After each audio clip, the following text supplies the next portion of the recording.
Eu, pronome pessoal, pessoa impessoal. Eu ser, eu nome, codinome. Nada há de mais misterioso e revelador, próximo e distante.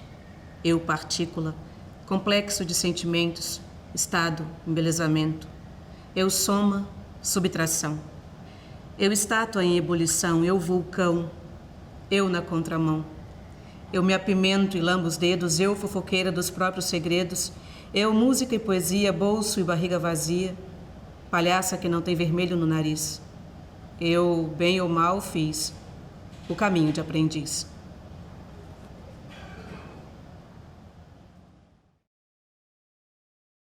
A Mildinha me acompanha desde os meus 6 anos de idade. Se a Mildinha pudesse falar, ela certamente falaria de todas as histórias que somente ela e eu sabemos. E à medida que eu fui crescendo, eu fui decidindo então escrever essas histórias, né? E quando eu me tornei tia, pela primeira vez, mostrei parte dessa produção para minha sobrinha, a Maria Eduarda, que à época gostou do que ouviu, e durante o processo de leitura ela identificou que uma das personagens da narrativa era, por exemplo, a minha avó, né, que é a bisa dela. E ela disse: então quer dizer que a avó Maria é a bisa? Eu disse: sim. Ela: tia, que história boa, conta de novo. E contei de novo. Então, a partir da Maria Eduarda, que foi meu termômetro, eu tive a oportunidade de contar essa história, de apresentar essa história para outras crianças. E percebi que a história chegava até elas. É uma história muito simples, mas que fala de algo que é universal, né? Porque vai tratar de medo, e o medo faz parte do desenvolvimento humano, especialmente quando esse desenvolvimento aí está marcando o processo da criança pequena. E aí, então, desde esse momento, e a forma como a história foi acolhida, foi recebida pelas crianças pequenas, tanto quanto pelo público adulto, fez com que eu tivesse um pouco mais de coragem de mostrar os medos de Lili para mais pessoas.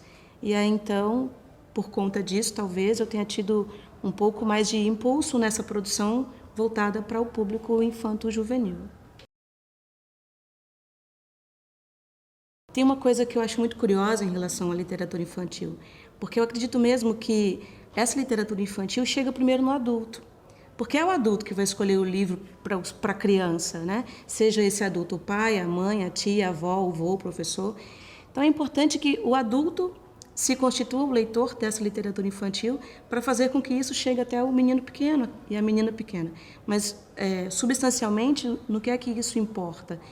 Se a figura adulta com a qual a criança convive não é um sujeito leitor, ele vai ter certamente muito mais fragilidade em fazer com que essa criança pequena se constitua um leitor no futuro.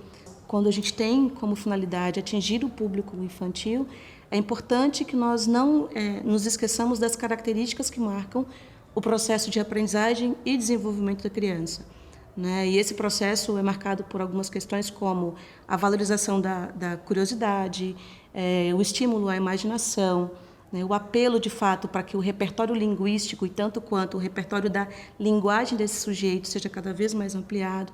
Então, para isso, quem escreve pensando a criança precisa considerar na tessitura do texto esses elementos, sem jamais negligenciar a inteligência da criança. Porque se existe um público muito honesto em relação a essa suposta crítica literária, não tenhamos dúvida, esse público é o público infantil, porque vai te dizer na lata se gostou ou se não gostou. Eu lido com formação de professores, né, com cursos de licenciatura. E nós sabemos que hoje um dos desafios significativos das políticas públicas da área da educação no Brasil diz respeito à desconstrução desse número absurdo que nós temos de pessoas que não sabem ler e não sabem escrever. Nós estamos hoje numa faixa de quase 13 milhões de brasileiras e brasileiros que não sabem ler e escrever. E aí, então, quando nós imaginamos isso, do ponto de vista da formação desse futuro professor, nós temos um compromisso muito grande, né? Porque desconstruir essa história requer um tanto de investimento. Então, Memórias de Alfabetização surgiu como um projeto que foi, de fato, uma resposta a uma provocação. E aí, então, esses alunos todos, 60, foram convidados a rememorar as suas histórias de quando aprenderam a ler e a escrever e a produzir sobre isso. Que memória eles tinham a respeito de quando aprenderam a ler e a escrever? e se dedicaram a escrever a respeito. E então nós percebemos que tínhamos ali um produto muito significativo. E aí lancei um outro desafio. Por que não reunir esses 60 autores numa coletânea e mostrar isso, né, para as pessoas? Mas principalmente mostrar para esses professores em processo de formação inicial que eles são sujeitos potentes, né, que eles são produtores de textos, sim, que não precisa só ler o que os outros escrevem, mas eles também podem se colocar na condição de protagonistas do seu próprio processo de formação.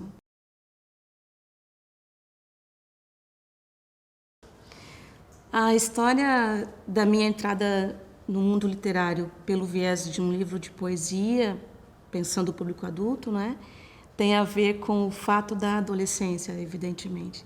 Palavras de borboletas, de algum modo, traduzem essas metamorfoses pelas quais eu fui passando, especialmente no final da adolescência, quando eu tive a oportunidade de fazer parte de uma banda lá em Porto de Santana, de onde eu venho, e nós éramos muito ruins.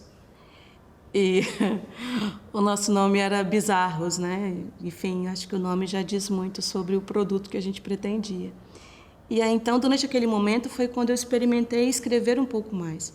E os textos acabavam sendo identificados no gênero de poesia, e muitos deles, inclusive, chegaram naquela ocasião a ser musicados, né? E declamados em praça pública e falados durante as nossas investidas nas aulas de teatro e coisas do tipo. Uma outra coisa muito interessante foi o fato de ter tido a oportunidade de estar com a Elisa Lucinda lá na Praça Pedro Caetano, que fica na Fafi, que é conhecido como Arena da Fafi, e na oportunidade eu apresentei um texto de palavras para ela que se chama Negra Grega, que inclusive fiz pensando nela. E nós conversamos por algum momento e ela leu o texto, conheceu outras coisas minhas e me disse: não tenha preguiça, a sua poesia funciona. E aquilo de fato soprou minhas asas e cá estou eu, né? Se é bom, se é ruim o que eu faço, quem vai ter que dizer de fato é o outro, mas estou fazendo, assim, né? Isso me deixa muito satisfeita. Acho que, de algum modo, a literatura também já representa a própria modificação da vida da pessoa, né? Porque quando você produz, quando você escreve, você está organizando o que vai dentro, você vai se provocando, você vai refletindo sobre o que acontece, você vai fazendo proposições, você vai se reconhecendo. Então, quando alguém se dá esse trabalho e o outro lê isto, de fato há um encontro aí deste eu e o outro por meio dessa arte. E então, nessa perspectiva, eu acredito que a literatura transforma tanto quem escreve quanto quem lê aquilo que foi produzido. Não é? E essa conexão só é possível porque a literatura fala do humano. Né? É na literatura que a gente vai ler sobre vida, sobre morte, sobre coragem, sobre medo, sobre enfrentamentos, sobre questões da ordem existencial, da ordem espiritual, dos amores, dos desamores, né? Das coisas que nos constituem, das nossas fragilidades, das nossas potências. Então, nesse aspecto, eu acredito que ela transforma esse sujeito porque ela oportuniza a ele reconhecer-se como um sujeito, tanto leitor desse mundo, né, no qual ele vive, mas também de alguém que pode produzir alguma coisa que vai impactar o mundo no qual ele também habita. Anteontem, por exemplo, eu cheguei em casa louca de fome e fui invadida, né, abraçada literalmente pelo cheiro do alho refogado que saía do apartamento 901, meu vizinho lá. E aí então fiquei impactada com aquilo e me dediquei a fazer uma sopa. E quem me conhece mais de perto sabe que eu gosto muito de tomate. Eu coloco tomate quase em tudo, só não ponho no café porque eu ainda não consegui encontrar uma combinação mais harmônica nesse aspecto. E comecei a pensar sobre isso, falei, putz, mas isso vai dar um texto, né? E escrevi o meu texto sobre a sopa sem tomate. E aí isso, né, o fato de pensar sobre essa experiência me levou de volta para algumas leituras, tanto quanto para alguns filmes, né? Eu voltei, por exemplo, ao Tomates Verdes Fritos, eu voltei, por exemplo, a algumas produções da própria Cecília Meirelles, agora mais recentemente da Hilda Rist. E assim, como é que as coisas se conectam muito rapidamente por conta de um cheiro de alho que atravessou o corredor, não é? Quer dizer, então, isso é a literatura, me atravessando cotidianamente. Quando eu paro, né, para poder produzir a respeito dessa experiência, que a princípio poderia ser tão somente sensorial, mas que é muito mais que isso, né? E aí então, tomada de fato com o meu prato de sopa pronto, sem tomate, eu olho para a minha estante em casa e começo a observar todos os livros que eu tenho, por exemplo, produzidos por mulheres, né? E o quanto que esses produtos, o quanto que essa arte foi constituindo a Lilian que eu sou. Depois que a gente vai percebendo que escrever é uma coisa que é boa para mim, porque me permite uma série de questões, né? Entre confessar alguns segredos, como se eu fosse outra pessoa, ou assumir os meus próprios, e por conta disso ir atravessando a existência.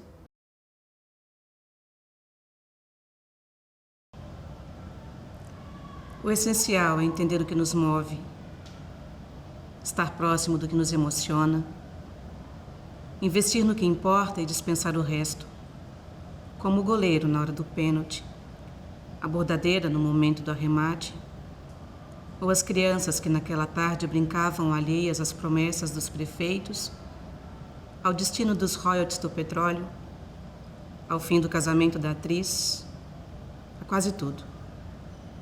O essencial, no final das contas, tem a ver com ter foco, escolher o que compensa e seguir a filosofia de quem pode tudo, mas nem tudo lhe convém.